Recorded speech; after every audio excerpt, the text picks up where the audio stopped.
¿Qué tal? ¿Cómo están ustedes, lectores y lectoras de eldiarioelagora.net, su diario digital, que lleva poquito en la web, pero estamos marcando harta lectura?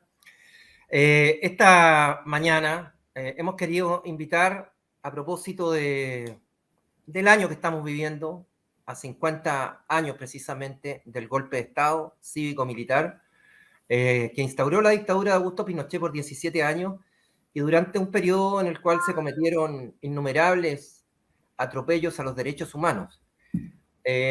Independiente del tema ideológico, y a pesar del negacionismo que se ha instalado en el último tiempo, o durante mucho tiempo, en nuestro país, el tema lamentablemente es un tema objetivo.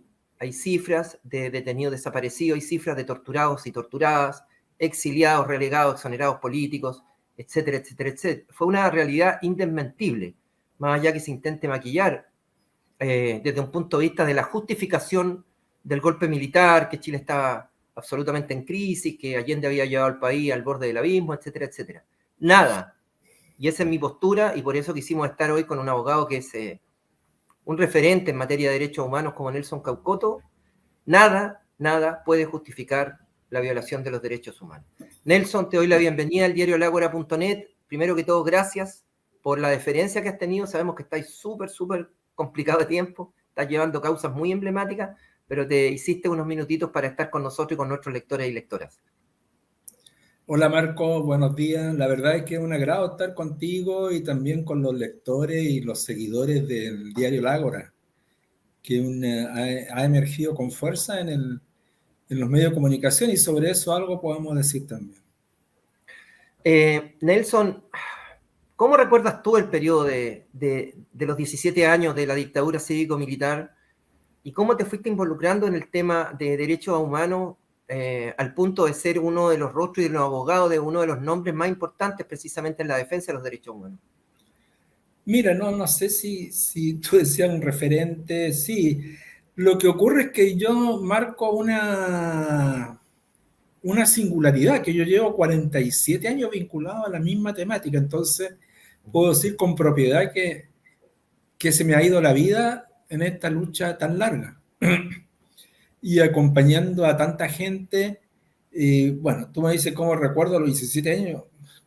Yo diría como años terroríficos en que todos los chilenos, algunos sin darse cuenta, inconscientemente, todos vivimos en peligro, porque la represión y el desastre y la desgracia recayó de manera transversal en toda la sociedad chilena. Es decir, aquí hay piensan que solo la izquierda puso a las víctimas. Sí, la izquierda puso la gran mayoría de las víctimas, pero también hay víctimas del centro y hay víctimas desde la derecha. Todavía me acuerdo el episodio Torres San Borja, donde murió un dirigente del Partido Nacional con algunos familiares, y así, es decir, esto ha sido muy duro. Mi recuerdo es, por eso para mí es tan significativo el tema de los 50 años. Yo sé que me van a preguntar qué significan los 50 años, y yo te digo, de inmediato te digo que solo hay una vez para vivir los 50 años, o sea, no hay más 50 años. Y para mí tiene una tremenda importancia, y uno trata de transmitir también a la sociedad, porque somos parte de una comunidad de intereses, una comunidad que nos une en muchas cosas, que como cuando tú hacías el preámbulo de esta conversación, claro, yo estoy absolutamente de acuerdo contigo. Aquí no hay ni una sola justificación, ni un atisbo de que alguien pueda levantar la mano y estar justificado lo que pasó. Por eso te digo que a los 50 años, ojalá que sean irrepetibles, ¿verdad? 50 años es un suspiro simplemente en la historia mundial, pero para los chilenos 50 años es una marca indeleble que ha quedado ahí registrada y que no se va a olvidar nunca más. Nelson, hay tantas cosas. Vamos a tratar en atención al tiempo de jugar un poco con preguntas cortas, porque en materia de derechos humanos y la manera en que se ha tratado este tema en nuestro país, yo te diría, da para hablar durante horas y hacer muchos programas. Pero para la gente que no vive en Chile, por ejemplo, para la gente que es de otro país, para nuestros vecinos argentinos, peruanos, para la gente latinoamericana, para el europeo, decirle: mira, a pesar de las pruebas, a pesar de los testimonios, a pesar de la flagrancia que en la violación de derechos humanos que hubo durante el periodo de Pinochet, Pinochet nunca fue juzgado en Chile. ¿Cómo puedes explicar esa situación que yo creo que es muy dolorosa para el ciudadano de a pie, pero sobre todo para las víctimas y los familiares de los detenidos y los torturados? El que yo te explique por qué no fue condenado a Pinochet, por qué no fue juzgado a Pinochet, eso. Juzgados, Mira, Pinochet, ¿cuál es tu sí, visión al respecto? mira, yo, es que es el hablar de la pregunta que tú haces, yo creo que nos transporta inmediatamente a los cambios que se han producido en la justicia. O sea, yo ayer reflexionaba sobre un hecho que es tremendamente importante. ¿Qué característica tenemos los chilenos? Porque es un país que está más allá, al final del mundo, que está cubierto por una tremenda montaña. Estamos, uno diría, en un provincialismo enorme, pero sin embargo Chile ha sido tan incidente en el mundo entero. Y ha sido incidente en esta temática en derechos humanos. Fíjate que la historia mundial en derechos humanos se escribe antes de la detención de Pinochet y después de la detención de Pinochet. Son mundos distintos. Y esto, para nuestro conocimiento, para nuestro entendimiento, te diría que si Pinochet hubiese tenido una más larga vida, estaría hoy día condenado, no me cabe ninguna duda, pero eso es porque llegamos a los años 2000, donde se empiezan a producir cambios sustanciales en la justicia chilena. Y fíjate que, oye, yo que soy un gran defensor y que digo que en 30 años no se hizo nada en Chile, oye, comenzamos el año 2000 tímidamente, ya a dejar de lado un poco la prescripción, la amnistía, y, y empezó a descubrirse que era posible investigar estos crímenes, que era posible sancionar. ¿Sabes por qué? Justo esta pregunta me lleva a un tema de ayer. Yo que soy un gran defensor del trabajo de los tribunales a partir del año 2000, sin embargo, me tengo que avergonzar por las sentencias que se dictaban en la Suprema en el año 2000, 2007, 2008. Ayer estaba viendo el caso del menor Fariña, que lo matan junto con dos niños de su población, niños de 13, 16 y 17 años. Hoy le aplican una pena de 5 años, pero eso es una burla. Y 5 Nelson, años con libertad vigilada. O sea, entonces sí. yo, ¿qué es lo que rescato, Marco? Ahí te corto en esta parte. Yo rescato el hecho de que hayan sido condenados. Ya no me importaba ni siquiera la pena, era acceder a ese estadio de la condena. Si Pinochet hubiera estado vivo, hoy día estaría en Punta Peuco, no me cabe ninguna duda, por el avance que ha existido en la justicia, por el progreso de los jueces en el conocimiento del derecho internacional. Yo diría a partir del 2013, 2014, con la llegada también del ministro Huica y otros, oye, las penas se incrementan y hoy día las penas ya son más decentes, de 10 años hacia arriba, Sí, pero Nelson, antes, pero antes era vergonzoso. hay que pensar de que el relato que estaba haciendo es un relato que ya con un Chile en democracia. O sea, estamos hablando del año 2000 en adelante, como Claro. si la década de los 90 no existiese. ¿Cuál es la responsabilidad? Porque, a ver, nosotros hemos visto procesos de términos de regímenes de militares, acá muy cerquita en el barrio, y yo te digo, la mayoría de nuestros vecinos han juzgado a los jerarcas, ¿verdad?, que cometieron violación a los derechos humanos. El caso de Videla y Macera, por ejemplo, en Argentina es súper significativo y muy importante. Acá uno dice, ¿qué pasó? ¿Qué pasó que Pinochet no fue condenado? Acá hubo un acuerdo político, y aquí yo dejo de lado el Poder Judicial. El Poder Judicial no es independiente, aunque todos tengamos, digamos, el concepto, ¿verdad?, del contrato social y esta separación de los poderes del Estado que viene desde la Revolución Francesa en adelante. Uno sabe que el Poder Judicial está absolutamente amarrado y depende del mandato político. Por lo tanto, uno dice, ¿qué pasa en los años 90? ¿Qué antecedentes tienes tú, Nelson, de esta trenza para hacer una transición tan sui generis y tan impúdica a la vez en materia de derechos humanos durante los gobiernos de Elwin Frey y Ricardo Lagos? Mira, yo tengo una respuesta muy concreta. Nosotros llegamos al año 97, 1997, es decir, con 7 años ya de tránsito hacia la democracia, o de gobiernos constitucionales, y teníamos una impunidad absoluta. O sea, habían pasado 7 años y todavía teníamos estos bolsones de aplicando la amnistía, la prescripción, cerrando los juicios. Es impresionante. O sea, uno dice, y la única explicación es la que andas buscando tú. Es decir, aquí hubo una transacción, qué duda cabe si esta fue una transición pactada en que los civiles le tuvieron miedo a los militares y los militares pusieron sus condiciones. En ningún otro país se habría aceptado que Pinochet siguiera siendo comandante en jefe del ejército, en ningún otro país se habría aceptado que Pinochet después fuera senador designado, pero esa es una parte que se dan los claros simplemente, que el gobierno de Elwin, mire, reconoce el informe RET, y sí, ese es un claro, pero viene lo oscuro es el cómo ese proceso democratizador está condicionado por la presencia de los militares en la política nuestra. O sea, los militares son absolutamente determinantes. Con la fuerza de las armas nos tiranizaron, eso es cierto. Y en las armas al servicio de ¿qué? De un poder económico al que le era incómodo la presencia de los cambios en el gobierno de Allende, eso hay que entenderlo, y la presencia del imperialismo norteamericano también. Pues aquí no nos olvidemos, hoy día se están desclasificando los antecedentes que nos demuestran que Estados Unidos fue realmente incidente en lo que fue la política nacional. Eso no se puede obviar. Entonces, teníamos una transición pactada, fue una transición pactada, eso no cabe ninguna duda. Ya el solo boinazo, el ejercicio de enlace que hizo Pinochet estando en la comandancia de jefe del ejército, le provocó los dolores de estómago a mucha gente y normalmente a la autoridad. No te olvides de un episodio, Marco, que es vergonzoso para la institucionalidad chilena. Año 96 viene el fallo del caso de los degollados, y en el caso de los degollados, el ministro Juica enjuicia al director de Carabineros, que era el señor Stange. Y Frey le pide la renuncia, y que dijo Stange, no renunció. O sea, ese fue, yo diría, ya el momento cúlmine del cómo los civiles creyeron que gobernaban, pero no gobernaban. Pero, Daniel, perdón, Nelson, sácame una duda.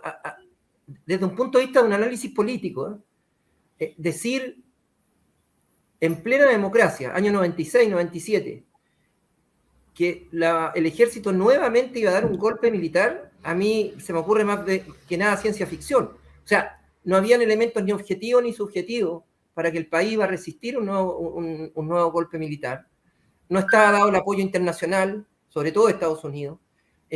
Entonces, ¿bajo qué circunstancias, bajo qué delirio los gobiernos demócratas cristianos, estamos hablando de Elwin y de Frey, pudieron pensar si no era una transacción que venía de antes? Y claro, la excusa es decir, oye, nos van a dar un golpe de Estado. Pero fíjate que cualquier cientista político relativamente serio diría las condiciones no estaban para dar un golpe de Estado, más allá de una bravata de Pinochet o de alguno de sus adláteres, ¿te das cuenta? Sí, no, sí, yo te entiendo. O sea, si tú miras desde el punto de vista geopolítico, indudablemente que no están las condiciones para un nuevo golpe de Estado, porque efectivamente Estados Unidos no se iba a involucrar como se involucró en 73, ¿verdad? Pero yo no diría que era imposible. Yo creo que sí actuamos bajo el temor de los militares, porque aquí viene un propio elemento que tú me aportas. Vivimos 17 años de terror.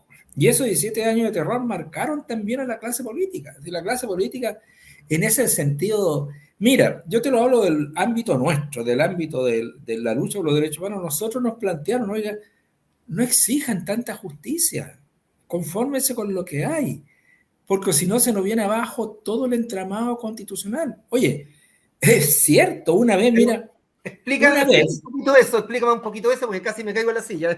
Sí, es así. A nosotros se nos exigía lo que se llama la política de la responsabilidad, es decir, que teníamos que también asumir desde el punto de los derechos humanos, responsabilizarnos de lo que pasara institucionalmente en el país. Si nosotros apurábamos, si nosotros arrinconábamos, si nosotros procesábamos, si enjuiciábamos a los militares, iba a venir un reventón a nuestras institucionalidades que hasta ese minuto era como un ejemplo para el mundo entero. Te voy a colocar dos ejemplos. Ya, pero ¿qué te parece? Ejemplo, mira, perdón. Un día me llama a mí un juez, un importante juez de la Corte Marcial, y me dice, oiga, don Nelson, usted ayer iba a alegar y se fue, estaba anotado para alegar y se fue. Le dije, mire, yo, la verdad es que para hacer teatro no sirvo. Yo sabía que el tipo ya le habían dado la libertad antes de que se viera su libertad. Lo supe. ¿Cómo lo supe? No lo voy a contar, pero supe que ya le habían dado la libertad y los jueces después querían que yo alegara, pero ya tenían listo el fallo. Entonces, como yo no me presenté esa noche a alegar, me llaman al día siguiente una autoridad militar de la justicia militar y me dice, don Nelson, chuta, ¿usted se fue ayer? ¿Qué le pasó? No, le dije, mire, yo sabía que este tipo ya tenía la libertad lista. Mira, él me lo reconoció, me dijo, sí, don Nelson, es verdad. Es verdad. ¿Y sabe por qué lo hicimos? Porque la olla ya no resiste más. Es decir, están todos los días enjuiciándose a los militares, metiéndolos presos, y eso tiene una influencia en la tropa también. ¿Ya? Es la institución la que se conmueve si están metiendo presos a los oficiales.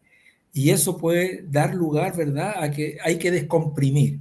Y nosotros leemos la libertad de este sujeto anoche porque hay que descomprimir. Imagínate la mentalidad de los jueces en ese tiempo. Y eso se dio a nivel político. Oye, el ejercicio de enlace, ¿tú crees, el boinazo, tú crees que no repercutió en la conciencia de nuestros políticos, nuestros gobernantes? Por supuesto, Nelson, tenían un miedo pavoroso. raya para la suma, lo que queda claro es que se utilizó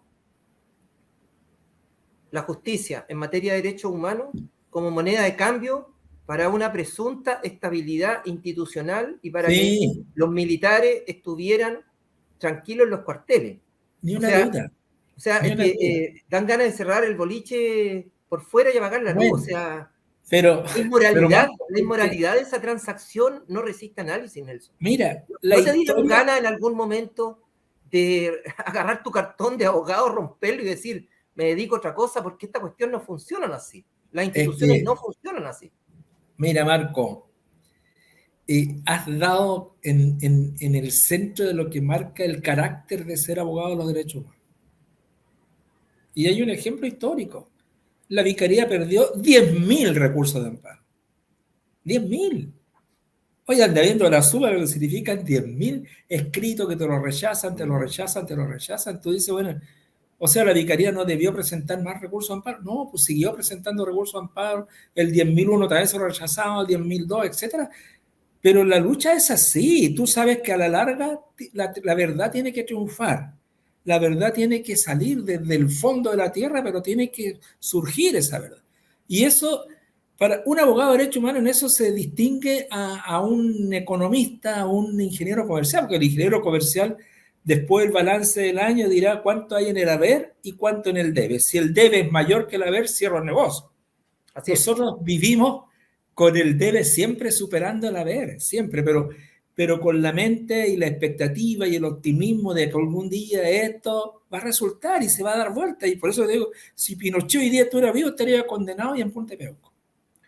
Bueno, Mira, estamos hablando con Nelson Caucota, un reconocido abogado de los derechos humanos, acá en esta conversación para el diario Lágora.net. Un inciso, nos acabamos de enterar y le entrego las condolencias a la familia Velasco del fallecimiento de don Belisario. Falleció hace poquito, Nelson. No sé, sí, algunas acá. palabritas para él.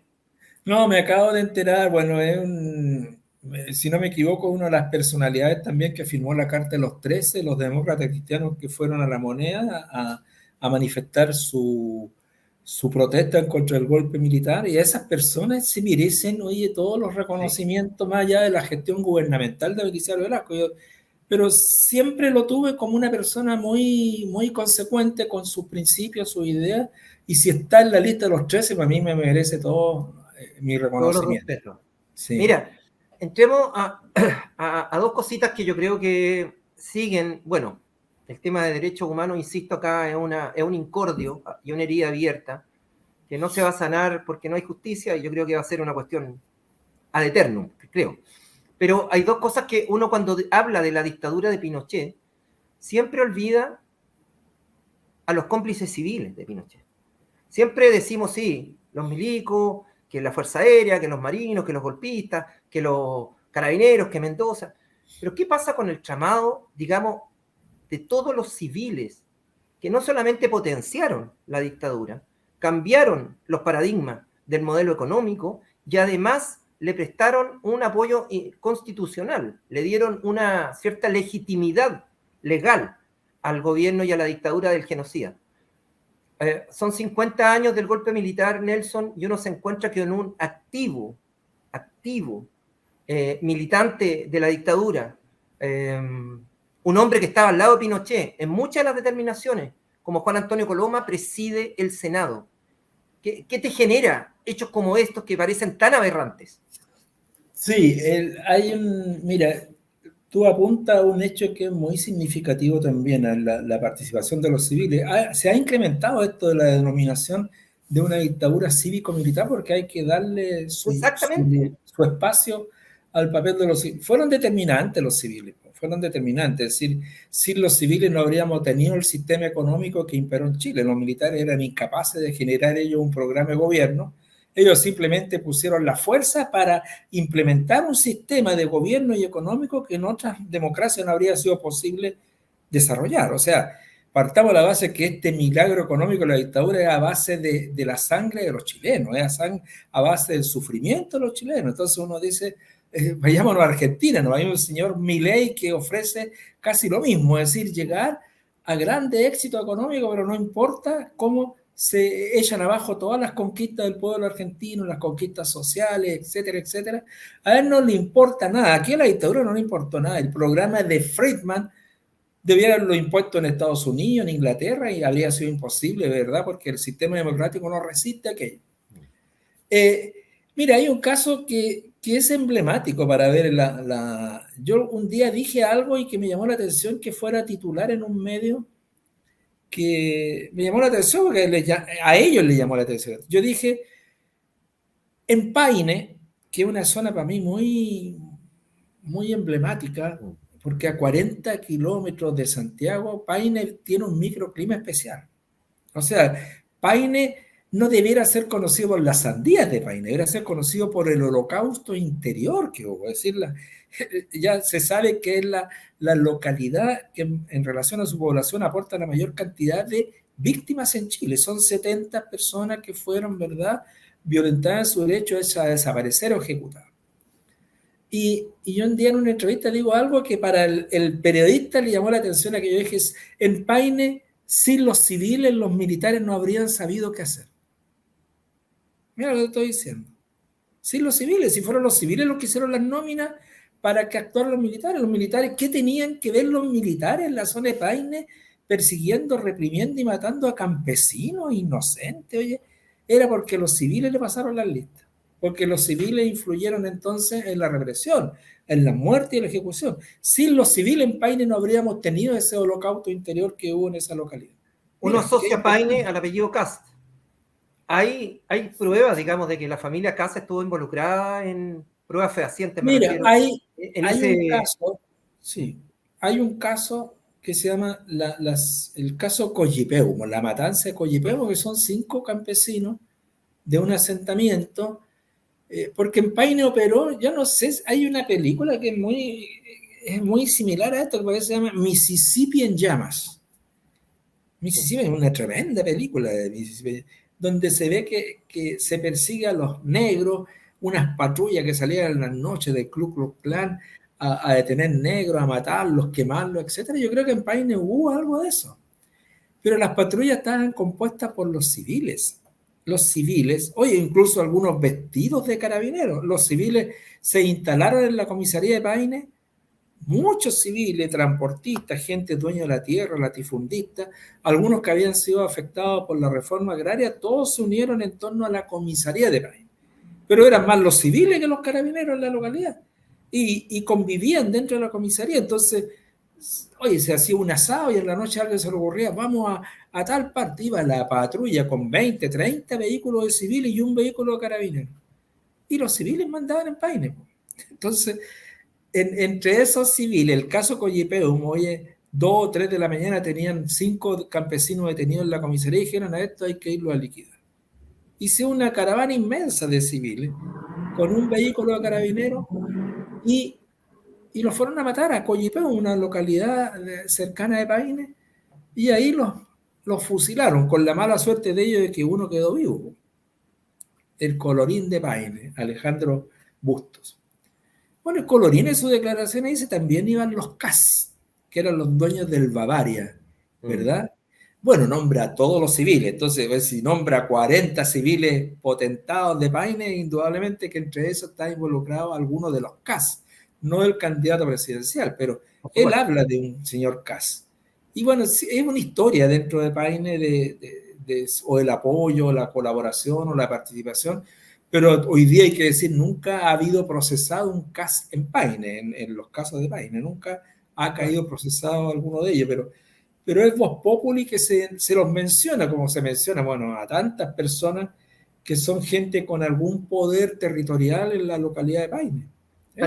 Para completar el tema, Nelson, uno puede inferir entonces que estos civiles, porque ya, uno puede decir ya, si usted me sigue metiendo militares presos y condenados, la tropa se pone inquieta. Pero Claro, estamos hablando ahora de gente que no era de la tropa. ¿Por claro. qué? Porque también los militares en esta transacción involucraron a sus cómplices civiles. O sea, le dijeron a Elwin, le dijeron a Frey, le dijeron a Lago, ¿ellos también son intocables? No.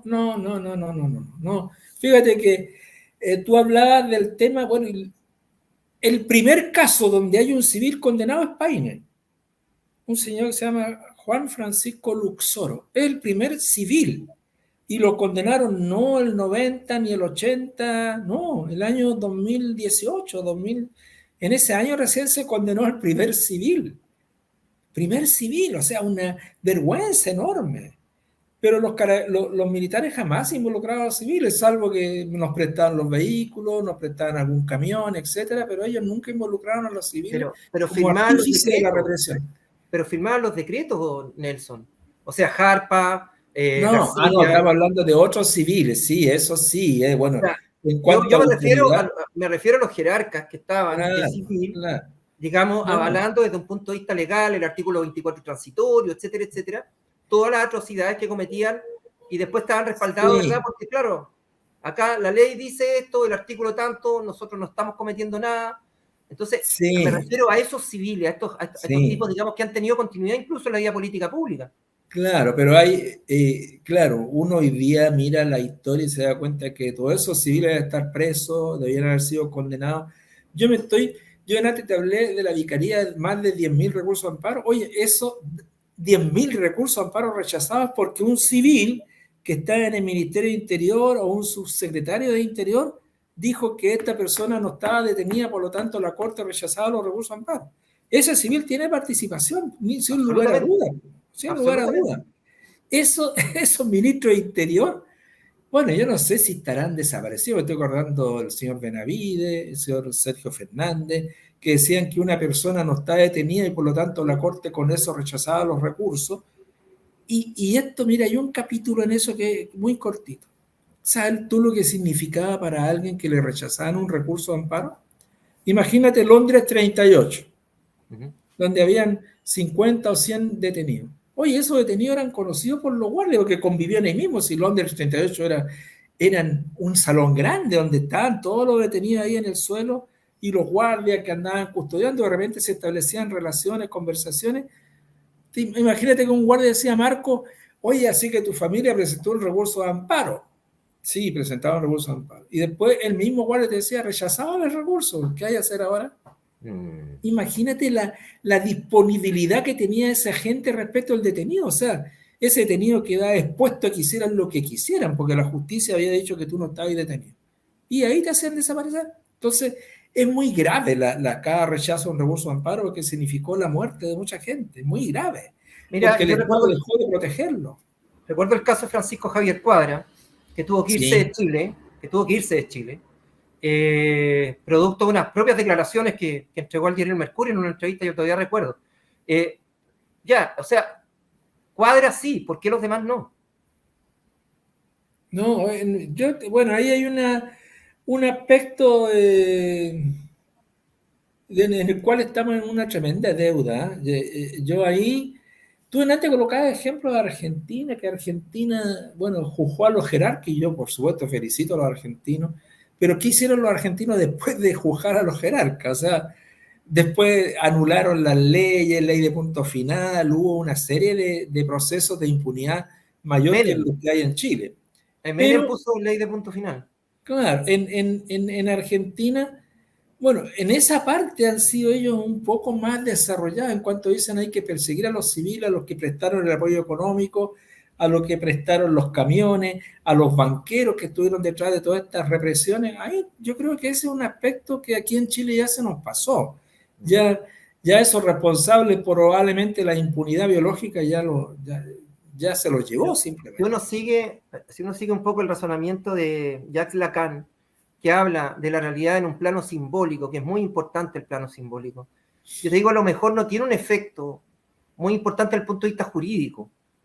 Meter preso, ¿verdad? En Argentina, como tú dices, haber metido preso a Videla, porque el tipo, bueno, murió en la cárcel. De hecho, después hubo una ley de indulto, etcétera, etcétera.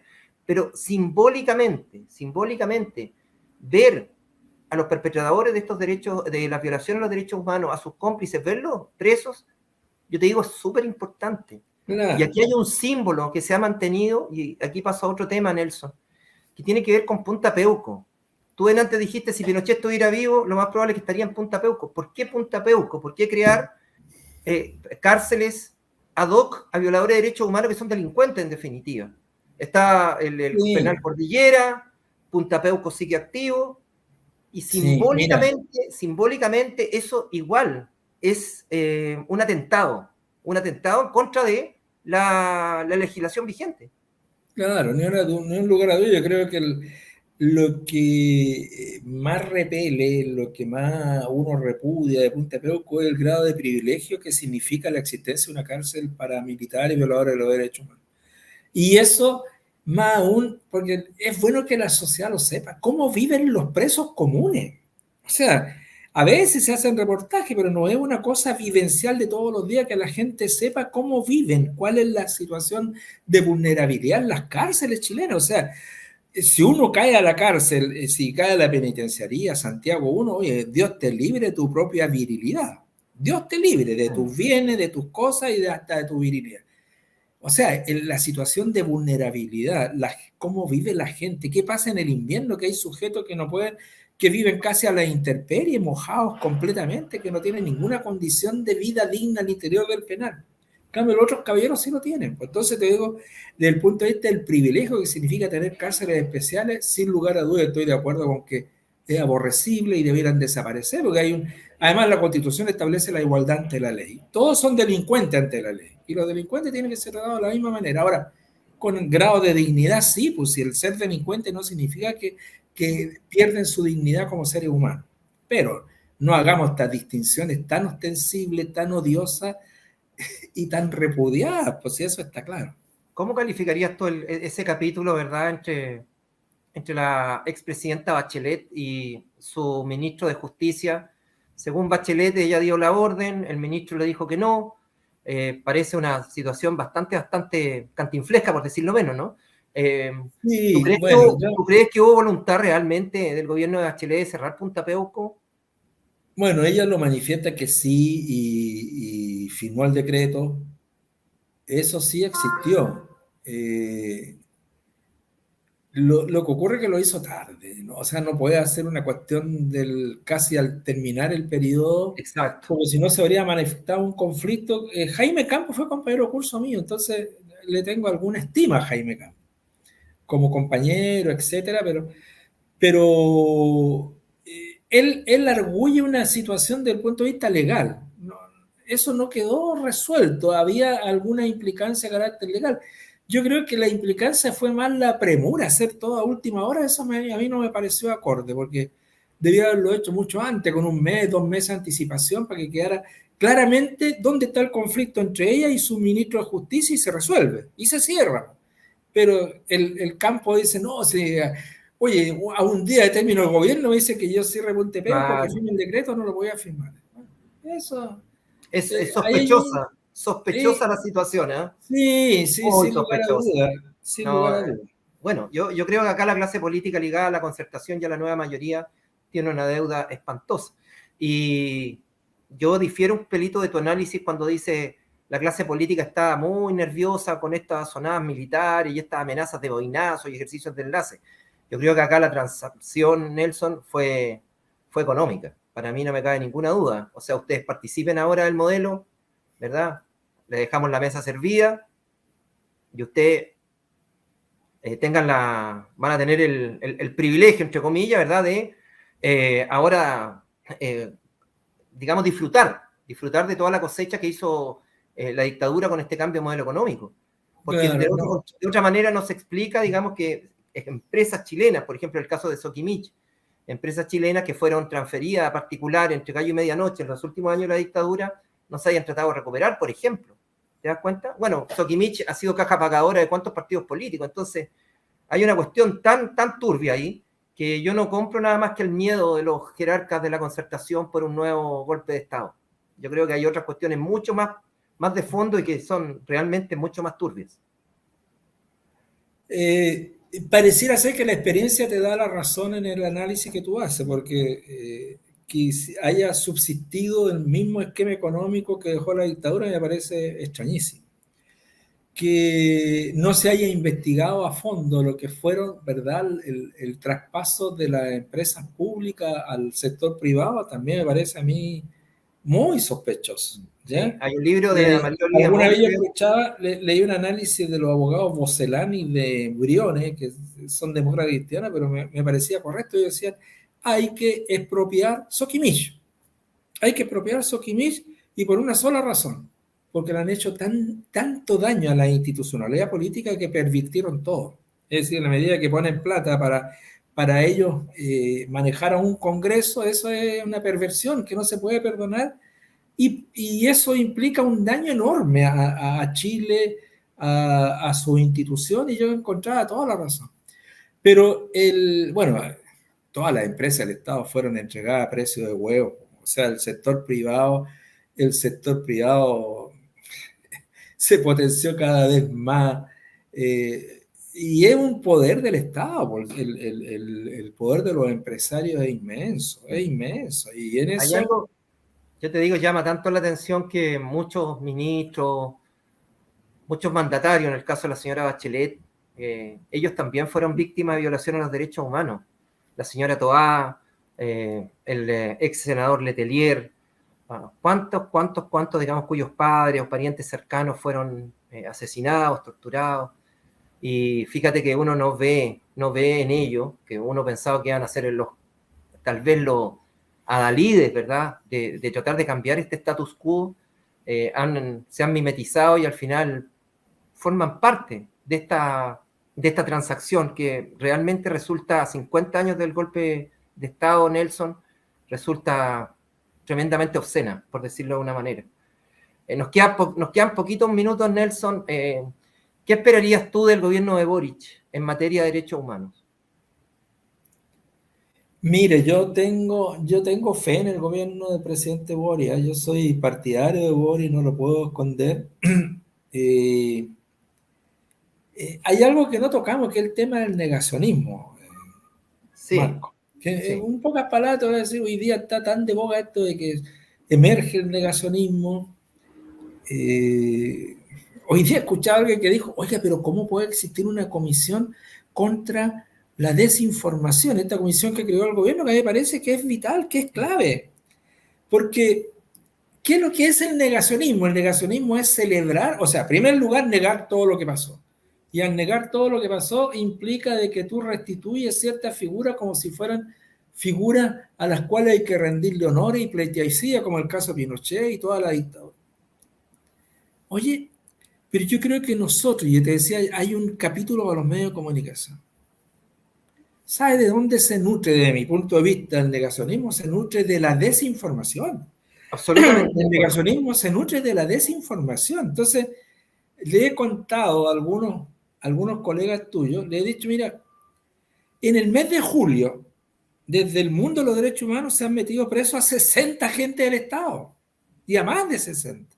¿Y eso fue noticia en algún medio? En el Ágora. Más de 60 gente. ¿Y qué tiene que ver eso con el negacionismo? Tiene mucho que ver porque si tú dices hay tipos que hoy día están reivindicando la dictadura y que le hicieron bien y que no cometieron crimen, bueno, sigan haciendo lo mismo y le va a pasar a estos tipos que ingresaron a engrosar las filas de Punta Peuco. O sea, esos crímenes no tienen perdón. Esos crímenes a ser perseguidos cualquiera sea el tiempo que pase y cualquiera sea el lugar donde ocurran. Entonces, ahí tienes el ejemplo. Si tú dijeras y publicaras que hay más de 60 gente que entraron a la cárcel durante julio, chuta, es como para que los milicos se asusten también. Pues, o sea, no me voy a meter en estos temas el día de mañana, si no me va a pasar lo mismo y nadie va a reclamar. Nadie ha reclamado porque ha ingresado una inmensa cantidad de gente a cumplir sus condenas, y son condenas importantes. Ya no son las condenas del año 2010 que eran 3 años, no, ahora son condenas de 10, de 15 años, 18 años. Entonces, estamos viviendo un mundo distinto, pero eso no lo conoce la gente. La propia sociedad se va a sentir empoderada si dice, mire, estos tipos que me hicieron desaparecer a mi pariente hoy día están cumpliendo. No importa que haya pasado 50 años, pero ahí están cumpliendo en la cárcel y pidiendo agüita, diciendo que ya están viejitos, que no querían estar presos. Bueno, pero vivieron 30 años de impunidad absoluta. Yo en eso soy muy claro. 30 años de impunidad absoluta hasta el año 2000. Vivieron 2003, 30 años, vivieron en absoluta impunidad. Y Totalmente de después acuerdo, totalmente de acuerdo. ¿Sabes tú que el rol de los medios de comunicación, que también da para otro programa, no para uno, da para varios, pero mi idea... está entrelazado con los grupos económicos. Muchos de los grupos económicos fueron financistas, ¿verdad?, del régimen, y se instaló no solamente la desinformación, se instala un mensaje de muchos comunicadores que tienen pantalla todos los días, en matinales, en noticiarios, en foros, en programas, en donde ellos van, sin ninguna pudicicia, van exaltando las virtudes del gobierno de Pinochet. O sea, hemos visto casos absolutamente aberrantes, ¿verdad?, de comunicadores y comunicadores que en televisión que están ahí haciendo una especie de apología a lo que fueron los 17 años de Pinochet y de sus cómplices civiles. Entonces, todo mal, lamentablemente. Acá se dio una tormenta perfecta, Nelson. Sí, por eso yo creo que el principal antídoto contra el negacionismo es la información. Es mantener a la gente informada. Y para eso, si no lo vamos a lograr ni con el Mercurio, con la Segunda, con la Tercera, están estos medios alternativos como el Ágora y todo lo que son el trabajo, ¿verdad?, que se hace en materia de periódico digital. Pero además hay que fortalecer, yo diría, las radios comunales, barriales, tienen tremendo poder, ahí hay que informar. Si tú tuvieras informado a este país de esa manera, desde su base, entregando la información verídica, no habríais perdido el plebiscito que perdiste para el tema constitucional. Porque esa gente no habría creído que te van a quitar las pensiones, que te van a quitar la casa. Esa es desinformación. Y la desinformación apunta al negacionismo. Por eso digo que la clave está en la comunicación. Si te pudieras poner nota, estamos cerrando, Nelson, con esto, nota al Poder Judicial en materia de derechos humanos desde el año 73 hasta la fecha, ¿qué nota le pondrías? Mira, desde el año 2000, no, yo tenía hoy día, yo le pongo un 7, hoy día, a pesar de lo que pasó con el caso Frey, le pongo un 7, hoy día el trabajo de la justicia, ¿ya? Del Poder Judicial, un 7. ¿Qué vas a hacer el día 11 de septiembre próximo? ¿Lo tienes pensado pasar en familia? No, sí, es un momento de reflexión, oye, no hay nada que celebrar, solo simplemente recordar lo que te decía al comienzo. Solo una vez se viven estos 50 años. Es verdad. Hay que decirle a nuestros lectores o a nuestros televidentes, no sé cómo se dice en la televisión por internet, cibernautas, qué sé yo, que el tema de los derechos humanos no es un tema político, ¿eh? Por favor, o sea, sepárenlo del tema. No es, o sea, en la guerra entre países hay una convención de Ginebra que dice piden respeto a los prisioneros. Esto está por sobre posiciones partidistas, por sobre posiciones ideológicas incluso. Acá estamos hablando de otras cosas, un valor que es esencial, que es el respeto a la vida de las personas. Así es que hago esta aclaración porque no se entiende, ¿eh? Acá se confunden derechos humanos a tú eres comunista. O sea, mira, de partida, una cuestión... Marco. Fuera todo lo normal, es una cuestión que yo te digo, en otros países no ocurre esto, ¿eh? Ojo. Sí. Además, las instituciones de derechos humanos en las sociedades democráticas son financiadas desde el Estado. Mira lo que son las cosas. O sea, el Estado financia a organizaciones de derechos humanos para meter presos a sus propios agentes. Entonces, decir algo que es como hacer como una guinda de la torta. Los derechos humanos, como tú decías, son universales, son de todos, no son de la izquierda, ni del centro, ni de la derecha, ni de los agnósticos, ni los creyentes, son de toda la humanidad. Yo dirigí hasta el año 2014 una oficina de la cual fui fundador dentro de la Corporación de Asistencia Judicial, la que ofrece justicia para los pobres, donde van los jóvenes a hacer su práctica profesional. Los jóvenes egresados de las universidades van a hacer su práctica. ¿Sabes tú? En primer lugar, fuimos la oficina más demandada por los jóvenes universitarios. Yo pensé que no iba a ir nadie, no, todos los jóvenes, yo tuve que hacer casting para que la gente quedara ahí. Segundo, fuimos a la oficina que más público atendió, que más público atendió. Pero aquí viene lo importante. Fuimos tal vez la única oficina de derechos humanos en todo Chile que atendió al mundo militar también. O sea, nos llenamos de carabineros, de funcionarios de investigaciones, de gente de la Fuerza Aérea, del Ejército, de la Marina. Bueno, partiendo por los concretos que son muy violentados al interior de esa fila.